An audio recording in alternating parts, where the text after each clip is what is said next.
100 ಶಾಲೆಗಳ ದರ್ಜೆ ಏರಿಸಲು ವಿಳಂಬ. ಸರ್ಕಾರದ ವಿರುದ್ಧ ತಾರಿಹಳ್ಳಿ ಹನುಮಂತಪ್ಪ ಆಕ್ರೋಶ. ಕಲ್ಯಾಣ ಕರ್ನಾಟಕಕ್ಕೆ ಕೈಕೊಟ್ಟಿದ್ದ ಸರ್ಕಾರ 100 ಶಾಲೆಗಳ ಉನ್ನತೀಕರಣ ಬರೀ ಕಾಗದಕ್ಕಷ್ಟೇ ಸೀಮಿತವೇ?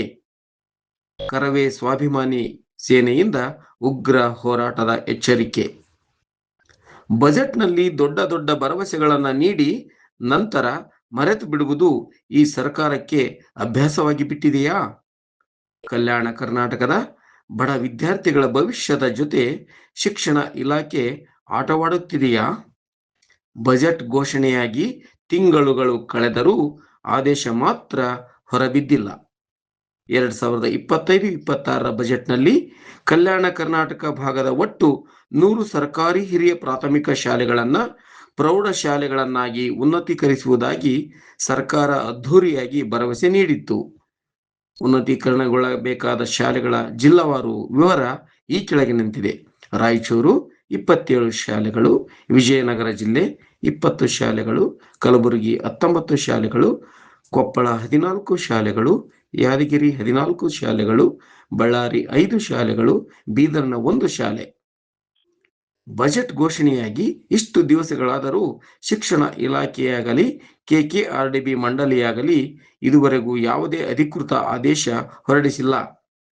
ಸರ್ಕಾರದ ಈ ಧೋರಣೆಯನ್ನ ಖಂಡಿಸಿ ಕರ್ನಾಟಕ ರಕ್ಷಣಾ ವೇದಿಕೆಯ ಸ್ವಾಭಿಮಾನಿ ಸೇನೆಯ ಜಿಲ್ಲಾಧ್ಯಕ್ಷರಾದ ಶ್ರೀ ತಾರಿಹಳ್ಳಿ ಹನುಮಂತಪ್ಪ ಅವರ ನೇತೃತ್ವದಲ್ಲಿ ವಿಜಯನಗರ ಜಿಲ್ಲಾಧಿಕಾರಿಗಳ ಮೂಲಕ ಇಲಾಖೆಯ ಅಪರ ಆಯುಕ್ತರಿಗೆ ಖಡಕ್ ಮನವಿ ಸಲ್ಲಿಸಲಾಗಿದೆ.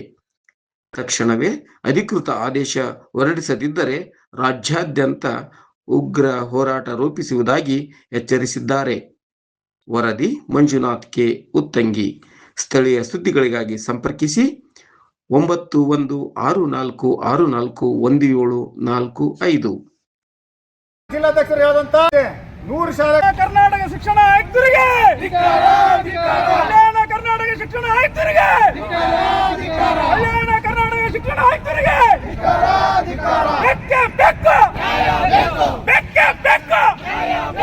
ಯಾತಕ್ಕಾಗಿ ಹೋರಾಟ, ಯಾತಕ್ಕಾಗಿ ಹೋರಾಟ? ಕಲ್ಯಾಣ ಕರ್ನಾಟಕ ಶಿಕ್ಷಣ ಆಯುಕ್ತರಿಗೆ, ಕಲ್ಯಾಣ ಕರ್ನಾಟಕ ಶಿಕ್ಷಣ ಆಯುಕ್ತರಿಗೆ ಬೆಕ್ಕೆ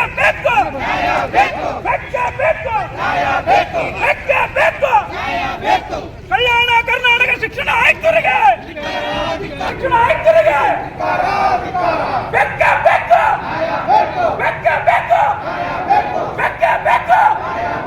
ಕಲ್ಯಾಣ ಕರ್ನಾಟಕ ಶಿಕ್ಷಣ ಆಯುಕ್ತರಿಗೆ, ಕಲ್ಯಾಣ ಕರ್ನಾಟಕ ಶಿಕ್ಷಣ ಆಯುಕ್ತರಿಗೆ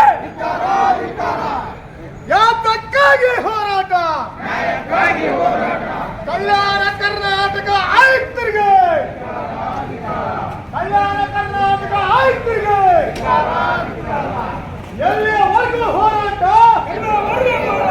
ಯಾರಿಗಾಗಿ ಹೋರಾಟ? ಕಲ್ಯಾಣ ಕರ್ನಾಟಕ ಶಿಕ್ಷಣ ಅಭಿವೃದ್ಧಿ ಇಲಾಖೆಗೆ ಒಂದು ಎಚ್ಚರಿಕೆ ಕೊಡುವಂತ ಪ್ರತಿಭಟನೆ ಮಾಡ್ತಾ ಇದ್ದೀವಿ, ಹೋರಾಟವನ್ನು ಹಮ್ಮಿಕೊಳ್ಳಿದ್ದೀವಿ. ಆ ಹೋರಾಟ ಏನಪ್ಪ ಅಂದ್ರೆ, 1 ವರ್ಷ ಅಧಿಕೃತವಾಗಿ ಆಗಿದೆ. 100 ಶಾಲೆಗಳನ್ನು, ಪ್ರಾಥಮಿಕ ಶಾಲೆಗಳನ್ನು, ಪ್ರೌಢ ಶಾಲೆಗಳನ್ನು ಮಾಡ್ಬೇಕಂತೇಳಿ ಇವ್ರು ಯಾತಕ್ಕಾಗಿ ಮಾಡ್ತಾ ಇಲ್ಲ? ಏನು ಕಾರಣ? ಆ ಕಾರಣ ಏನಪ್ಪ ಅಂದ್ರೆ, ನಮ್ಮ ಜಿಲ್ಲಾಧ್ಯಕ್ಷರು ಹೇಳಿದಂತ ಖಾಸಗಿ ಶಾಲೆಗಳನ್ನು ಬಂದ್ ಮಾಡೋ ಅವಕಾಶ ಆಗುತ್ತೆ ಅಂತೇಳಿ ಪ್ರೌಢ ಶಾಲೆಗಳನ್ನು ಮಾಡ್ತಾ ಇಲ್ಲ, ಉನ್ನತೀಕರಿಸುತ್ತಿಲ್ಲ. ಆದ ಕಾರಣ ಈ ಸರ್ಕಾರದಲ್ಲಿ ಇರುವಂತ ಸಚಿವರೆಲ್ಲ ಸೇರಿ, ಇದಕ್ಕೆ ಬೆಂಬಲ ನೀಡುತ್ತಿರುವ ಸಚಿವರೆಲ್ಲರೂ ಈ ಅಧಿಕಾರಿಗಳು, ಕಲ್ಯಾಣ ಕರ್ನಾಟಕ ಅಧಿಕಾರಿಗಳು ಸೇರಿ ಇವರು ಉನ್ನತೀಕರಿಸುತ್ತಿಲ್ಲ. ಪ್ರಾಥಮಿಕ ಶಾಲೆಗೆ ಪ್ರೌಢ ಶಾಲೆ ಮಾಡುತ್ತಿಲ್ಲ ಎಂದು ಹೇಳ್ತಾ ಈ ಮಾತು ಹೇಳ್ತಾ ಇದ್ದೀನಿ. ಮುಂದಿನ ದಿನಗಳಲ್ಲಿ ಅತಿ ಶೀಘ್ರದಲ್ಲಿ ವಿಳಂಬ ಆದಲ್ಲಿ ಈ ಕಾರ್ಯವನ್ನು ವಿಳಂಬ ಆದಲ್ಲಿ ನಮ್ಮ ಕರ್ನಾಟಕ ರಕ್ಷಣಾ ವೇದಿಕೆ ಸ್ವಾಭಿಮಾನಿ ಸೇನೆ ವತಿಯಿಂದ ಉಗ್ರವಾದ ಹೋರಾಟ ಮಾಡಿ ಆ ಪ್ರಾಥಮಿಕ ಶಾಲೆಗಳನ್ನು ಮತ್ತು ಪ್ರೌಢ ಶಾಲೆಯನ್ನು ಮಾಡಲಿಕ್ಕೆ ನಾವು ಇದು ಮಾಡ್ತೀವಿ ಅಂತೇಳಿ ಈ ಸಂದರ್ಭದಲ್ಲಿ ಹೇಳಕ್ಕೆ ಇಷ್ಟಪಡ್ತೀನಿ. ಜೈ ಹಿಂದ್, ಜೈ ಕರ್ನಾಟಕ. ಈ ದಿವಸ ಕರ್ನಾಟಕ ರಕ್ಷಣಾ ವೇದಿಕೆ ಸ್ವಾಭಿಮಾನಿ ಸೇನೆಯಿಂದ ಮಾನ್ಯ ಜಿಲ್ಲಾಧ್ಯಕ್ಷರು ತಾರಿಹಳ್ಳಿ ಹನುಮಂತಪ್ಪ ಅವರ ನೇತೃತ್ವದಿಂದ ಹಾಗೆ ನಮ್ಮೆಲ್ಲ ಕರವೇ ಕುಟುಂಬದಿಂದ ಈ ಸಂದರ್ಭದಲ್ಲಿ ಜಿಲ್ಲಾಧಿಕಾರಿಗಳಿಗೆ ಒಂದು ಮನವಿ ಕೊಡೋದೇನಪ್ಪ ಅಂತಂದರೆ, ಈ ಸರ್ಕಾರ ಶಾಲಾ ಮಕ್ಕಳಿಗೆ ತತ್ತಿ ಕೊಡುತ್ತೆ, ಊಟ ಕೊಡುತ್ತೆ, ಎಲ್ಲ ಕೊಡುತ್ತೆ. ಸ್ವಾಮಿ, ನೀವು ತತ್ತಿ ಊಟ ಕೊಡೋದು ನಿಲ್ಲಿಸಿ ಇರ್ತಕ್ಕಂಥ ಶಾಲೆಗಳೇ ಎಲ್ಲ ಹಳ್ಳಿ ಮಕ್ಕಳಿಗೆ ಅನುಕೂಲ ಆಗಂಗೆ 7th 9th ಪ್ರೌಢ ಶಿಕ್ಷಣ ಮಂತ್ರಕ್ಕೆ ಏರಿಸಬೇಕು. ಕಾರಣ ಏನಪ್ಪ ಅಂತಂದರೆ ಅಲ್ಲಿಂದ ಮಕ್ಕಳಿಗೆ ಬರೋಕ್ಕೆ ಅನುವಾಗೋದಿಲ್ಲ. ಇದು ಬಿಟ್ಟು ನೀವು ಹೋದ ಸಲ 2025-26 ಸಾಲಿನಲ್ಲಿ ಗೆಜೆಟ್ ನೋಟಿಫಿಕೇಶನ್ ಆಗಿ ಹೈವೇ ಮಂಡನಾಗಿದೆ. ಅದೆಲ್ಲ ಬಿಟ್ಟುಬಿಟ್ಟು ಇದಕ್ಕೆ ನೀವು ಪ್ರಾತಿನಿಧ್ಯ ಕೊಡದೆ ಸುಮ್ಮನೆ ನಾವು ಇನ್ನು ಖಾಸಗಿ ಶಿಕ್ಷಣಗಳು ರದ್ದಾಗ್ತದೆ, ಇದು ಬುದ್ಧಿಮುಟ್ಟ ಮಕ್ಕಳು ಶಾಲೆಗೆ ಹೋಗಲ್ಲ ಎಂಬ ದೃಷ್ಟಿಯಿಂದ ಇದು ವಿಳಂಬ ಮಾಡೋದ್ರಿಂದ ನಾವು ಈ ಹೋರಾಟಕ್ಕೆ ಮುನ್ನಡೆ ಇಲ್ಲಿಂದಲೇ ಪ್ರಾರಂಭ ಮಾಡ್ತಿರುವಂಥದ್ದು ಈ ಸಂದರ್ಭದಲ್ಲಿ ಇಷ್ಟಪಡ್ತೇನೆ.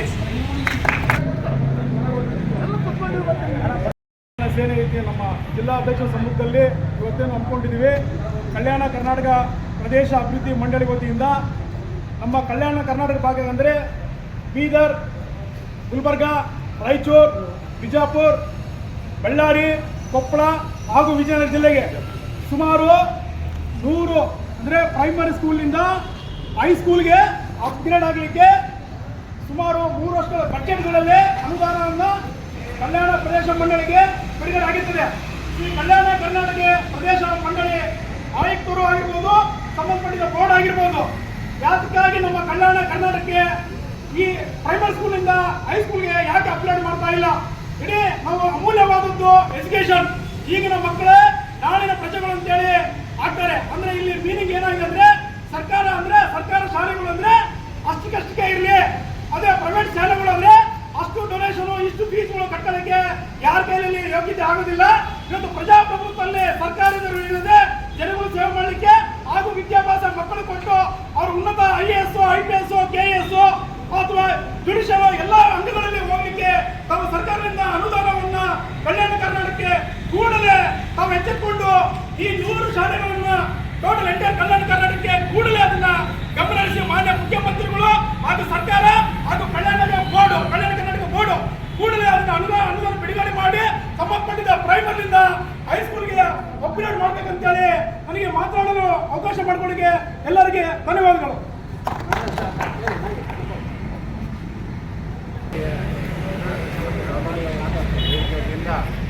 ಇಂದಿನ ನಮ್ಮ ಜಿಲ್ಲಾಧ್ಯಕ್ಷರಾಗಿರ್ತಕ್ಕಂಥ ಕರಳೆ ನಮಸ್ಕಾರ ಸರ್ ನೇತೃತ್ವದಲ್ಲಿ ನಾವು ವಿಜಯನಗರ ಜಿಲ್ಲೆಯ ಎಲ್ಲ ತಾಲೂಕು ಅಧ್ಯಕ್ಷರು ಮತ್ತು ಎಲ್ಲ ಕಾರ್ಯಕರ್ತರು ಮತ್ತು ಜಿಲ್ಲಾ ಪದಾಧಿಕಾರಿಗಳು ಸೇರಿ ಈ ಒಂದು ಕಲ್ಯಾಣ ಕರ್ನಾಟಕ ಪ್ರದೇಶ ಅಭಿವೃದ್ಧಿ ಮಂಡಳಿಯ ಆದೇಶವನ್ನು ನಿರ್ಲಕ್ಷ್ಯ ಮಾಡಿ ಇಲ್ಲಿಯ ತನಕ ಕೂಡ ಪ್ರಾಥಮಿಕ ಶಾಲೆಗಳನ್ನು ಉನ್ನತೀಕರಿಸಲು ವಿಳಂಬ ನೀತಿ ಅನುಸರಿಸುತ್ತಾರೆ. ಆ ವಿಳಂಬ ನೀತಿಯ ವಿರುದ್ಧವಾಗಿ ನಾವು ಇವತ್ತು ಒಂದು ಮನವಿ ಪತ್ರವನ್ನು ಮಾನ್ಯ ಜಿಲ್ಲಾಧಿಕಾರಿಗಳ ಮುಖಾಂತರ ಸರ್ಕಾರಕ್ಕೆ ಮನವಿ ಪತ್ರ ಸಲ್ಲಿಸಲಿಕ್ಕೆ ಒಂದು ಹೋರಾಟವನ್ನು ಹಮ್ಮಿಕೊಂಡಿದ್ದೇವೆ.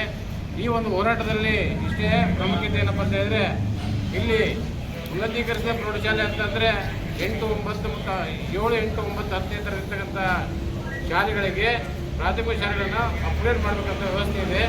ಅದನ್ನು ಈಗಾಗಲೇ ಆದೇಶ ಮಾಡಿ ಗೆಜೆಟ್ ನೋಟಿಫಿಕೇಶನ್ ಸಹ ಆಗಿದೆ. ಅಲ್ಲಿರ್ತಕ್ಕಂಥ ಪ್ರದೇಶ ಕಲ್ಯಾಣ ಕರ್ನಾಟಕ ಪ್ರದೇಶ ಅಭಿವೃದ್ಧಿ ಮಂಡಳಿಯ ಆಯುಕ್ತರಾಗಿರ್ಬೋದು, ಅಪರ ಆಯುಕ್ತರಾಗಿರ್ಬೋದು, ಇವ್ರು ಏನು ಮಾಡ್ತಾ ಇದ್ದಾರೆ ಅಂತ ಹೇಳಿದ್ರೆ, ಮಕ್ಕಳಿಗೆ ಶಿಕ್ಷಣ ನೀಡ್ತಕ್ಕಂಥ ವ್ಯವಸ್ಥೆಯಲ್ಲಿ ಅನ್ಯಾಯ ಮಾಡ್ತಾ ಇದ್ದಾರೆ. ಈ ಅನ್ಯಾಯ ಯಾಕೆ ಆಗ್ತದೆ ಅಂತ ಹೇಳಿದ್ರೆ, ಇಲ್ಲಿರ್ತಕ್ಕಂಥ ಎಲ್ಲ ಅಧಿಕಾರಿಗಳು ಪ್ರೈವೇಟ್ ಖಾಸಗಿ ಶಾಲೆಯಲ್ಲಿ ಮಿಲಾಪಿ ಆಗಿರ್ಬೋದು ಎನ್ನುವ ಅನುಮಾನದ ಅಡಿಯಲ್ಲಿ ನಾವು ಇವತ್ತು ಹೋರಾಟ ನಡೆಸಿದ್ದೇವೆ. ಈ ಮಿಲಾಪಿಯನ್ನು ಕೈಬಿಟ್ಟು ಸರ್ಕಾರಿ ಶಾಲೆಗಳನ್ನು ಉಳಿಸ್ತಕ್ಕಂಥ ಕೆಲಸವನ್ನು ನಮ್ಮ ಕರ್ನಾಟಕ ರಕ್ಷಣಾ ಯಾವತ್ತೂ ಮಾಡ್ಕೊಂತ ಬಂದಿದೆ.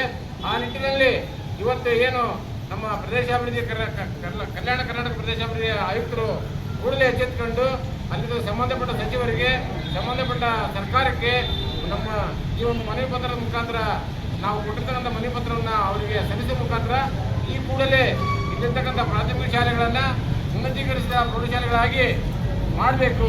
ಒಂದು ಕಡೆ ಡಾಕ್ಟರ್ ಬಿ ಆರ್ ಅಂಬೇಡ್ಕರ್ ಹೇಳ್ತಾರೆ, ಶಿಕ್ಷಣ ಅನ್ನೋದು ಏನಪ್ಪ ಅಂತ ಹೇಳಿದ್ರೆ ಹುಲಿ ಹಾಲಿನ ಮೇವು ಅಂತ ಹೇಳ್ತಾರೆ. ಆ ನಿಟ್ಟಿನಲ್ಲಿ ನಾವು ಅಂಬೇಡ್ಕರ್ ಅವರ ಸಂವಿಧಾನಕ್ಕೆ ಬೆಲೆ ಕೊಡುವುದಾದರೆ, ಪ್ರಜಾಪ್ರಭುತ್ವಕ್ಕೆ ಬೆಲೆ ಕೊಡುವುದಾದರೆ ಈ ಕೂಡಲೇ ಇಲ್ಲಿರ್ತಕ್ಕಂಥ ಸಂಬಂಧಪಟ್ಟ ಅಧಿಕಾರಿಗಳು ಎಚ್ಚೆತ್ತುಕೊಂಡು ಈ ಒಂದು ನಮ್ಮ ಹೋರಾಟಕ್ಕೆ ಸ್ಪಂದನೆ ಮಾಡಿ ಈ ಕೂಡಲೇ ಆ ಒಂದು ಉನ್ನತೀಕರಿಸಿದ ಪ್ರೌಢಶಾಲೆಗಳನ್ನು ಮಾಡಲಿಕ್ಕೆ ಮುಂದಾಗಬೇಕು. ಇಲ್ಲದಿದ್ದರೆ ನಮ್ಮ ಈ ಒಂದು ಹೋರಾಟ ಇವತ್ತು ಸಾಂಕೇತಿಕವಾಗಿದೆ. ಮುಂದಿನ ದಿನಮಾನಗಳಲ್ಲಿ ನಾವು ಹೋರಾಟವನ್ನು ಉಗ್ರ ರೂಪದಲ್ಲಿ ಮಾಡಿ ನಿಮಗೆ ಮತ್ತೊಂದು ರೀತಿಯ ಎಚ್ಚರಿಕೆ ಸಂದೇಶವನ್ನು ಕೊಡಲಿಕ್ಕೆ ನಾವು ಈಗ ನಮ್ಮ ಈ ಒಂದು ವೇದಿಕೆ ಮೂಲಕ ಆಗ್ರಹಿಸ್ತೀವಿ ಅಂತ ಹೇಳ್ತಾ ನನಗೆ ಅವಕಾಶ ಕೊಟ್ಟು ತಮ್ಮಲ್ಲಿ ವಂದಿಸಿ ನನ್ನ ಮಾತು ಮುಂದೆ ಜೈ ಹಿಂದ್ ಜೈ ಕರ್ನಾಟಕ ಮಾಡ್ತೀನಿ. ಕರ್ನಾಟಕ ರಕ್ಷಣೆ ಸ್ವಾಮಿ ಸೇನೆ ಹೋರಾಟಕ್ಕೆ ಹೊಸಪೇಟೆ ಇವರ ಮೂಲಕ ಮಾನ್ಯ ಅಪರ ಆಯುಕ್ತರು, ಶಾಲಾ ಶಿಕ್ಷಣ ಇಲಾಖೆ ಕಲಬುರಗಿ, ಮಾನ್ಯ ಕಾರ್ಯದರ್ಶಿಗಳು, ಕಲ್ಯಾಣ ಕರ್ನಾಟಕ ಪ್ರದೇಶ ಅಭಿವೃದ್ಧಿ ಮಂಡಳಿ ಕಲಬುರಗಿ ಇವರಿಗೆ ನಮ್ಮ ಜಿಲ್ಲಾಧಿಕಾರಿಗಳು ಒಂದು ಮನವಿ ಕೊಡೋದು ಏನಂದರೆ, ಉದ್ದೇಶ ಕಳೆದ 25-26ನೇ ಸಾಲಿನಲ್ಲಿ 100 ಸರ್ಕಾರಿ ಪ್ರಾಥಮಿಕ ಶಾಲೆಗಳನ್ನು ಪ್ರೌಢಶಾಲೆಗಳನ್ನಾಗಿ ಉನ್ನತೀಕರಿಸಬೇಕಂತ ಹೇಳಿ ಗೆಜೆಟ್ ನೋಟಿಫಿಕೇಶನ್ ಆಗಿದೆ ಮೇಡಮ್. ಆಲ್ರೆಡಿ ಅನುದಾನ ಕೂಡ ಬಿಡುಗಡೆ ಆಗಿದೆ ಅಂತ. ಇಲ್ಲಿವರೆಗೂ ಯಾಕೆ ನಾವು 2 ಬೋರ್ಡ್ಗಳು ಯಾಕೆ ವಿಳಂಬ ಮಾಡಿದೋ ಗೊತ್ತಿಲ್ಲ. ಇದಕ್ಕೆ ಸಂಬಂಧಪಟ್ಟಂಥ ನಮ್ಮ ವಿಜಯನಗರ ಜಿಲ್ಲೆ 20 ಶಾಲೆಗಳು, ಬಳ್ಳಾರಿ ಜಿಲ್ಲೆಯಲ್ಲಿ 5 ಶಾಲೆಗಳು, ಕಲಬುರಗಿಯಲ್ಲಿ 19 ಶಾಲೆಗಳು, ಕೊಪ್ಪಳದಲ್ಲಿ 14 ಶಾಲೆಗಳು, ಬೀದರ್ನಲ್ಲಿ 1. ಇದು ನೀವು ಯಾಕೆ ಉನ್ನತೀಕರಣ ಮಾಡಿಲ್ಲ ಎಂಬುದು ನಮಗೆ ಇದಾಗಿರೋದ್ರಿಂದ ಮಾನ್ಯ ಸಂಬಂಧಪಟ್ಟ ಅಪರ ಆಯುಕ್ತರು ಮತ್ತು ಮಾನ್ಯ ಕಾರ್ಯದರ್ಶಿಗಳಿಗೆ ಅವರಿಗೆ ಒಂದು ಮನವಿ ಕೊಡ್ತಾ ಇದ್ದೀವಿ. ಇದನ್ನು ನಿರ್ಲಕ್ಷ್ಯ ಮಾಡದೆ ಖಾಸಗೀಕರಣಕ್ಕೆ ಏನಾದರೂ ನೀವು ಒಪ್ಪಂದ ಆಗಿದೆ ಕೂಡ ಕಾಣ್ತಿದ್ದೀವಿ. ಸಚಿವರಿಗೆ ಅಲ್ಲಿ ಮಾತುಕತೆ ಆಗಿದೆ. ಸೋಮವಾರ ತಪ್ಪಿ ಮಂಗಳವಾರ ತನಕ ಅವ್ರ ಹತ್ರ ಹೋಗಿ ನಾವು ಮನವಿ ಕೂಡ ಸಲ್ಲಿಸ್ತಾ ಇದ್ದೀವಿ. ಇದು ನಮ್ಮ ಥ್ರೂ ಏನಂದರೆ ನಾವು ಜಿಲ್ಲಾಧಿಕಾರಿ ಮುಖಾಂತರನೇ ನಾವು ಇವು ಮಾಡ್ಬೋದು, ಸ್ವಚ್ಛ ಮಾಡಬೇಕಾಯಿತು. ಹಾಗಾಗಿ ನಾವು ಇವತ್ತು ಇದನ್ನು ಅದು ಸಮೇತ ಏನು ದಾಖಲೆ ಸಮೇತ ಮೇಡಮ್ ಅವರಿಗೆ ಒಂದು ಕೊಡ್ತಾ ಇದ್ದೀವಿ. ಈಗಾಗಲೇ 25-26ನೇ ಶಾಲೆಯಲ್ಲಿ ಆಗಿದೆ ಮೇಡಮ್. ಕಾಪಿ ಕೊಡ್ತಾ ಇದ್ದೇವೆ.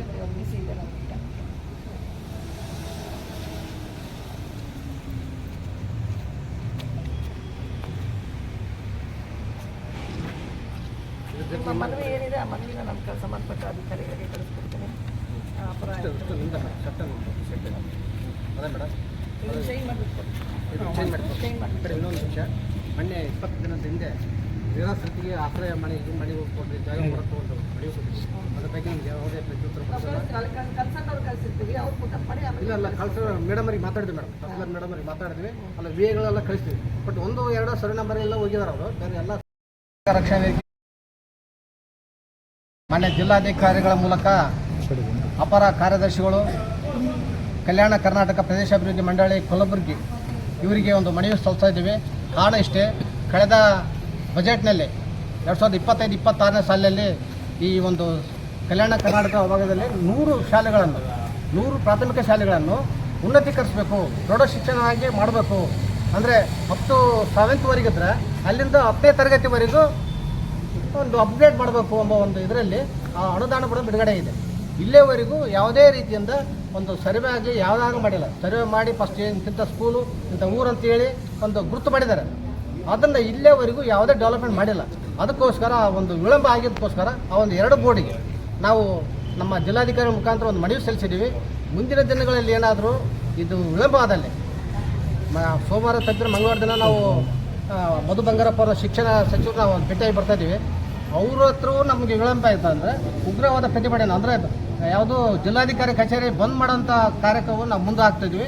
ಅದನ್ನ ಅವಕಾಶ ಕೊಡಬಾರ್ದು. ಜಿಲ್ಲಾಧಿಕಾರಿಗಳು ಸರ್ಕಾರ ಪಡೆಯೋದಕ್ಕೆ ಎಚ್ಚೆತ್ಕೊಳ್ಬೇಕಂತೇಳಿ ಈ ಒಂದು ಸಂದರ್ಭದಲ್ಲಿ ನಾವು ಮನವಿ ಕೊಡ್ತೀವಿ.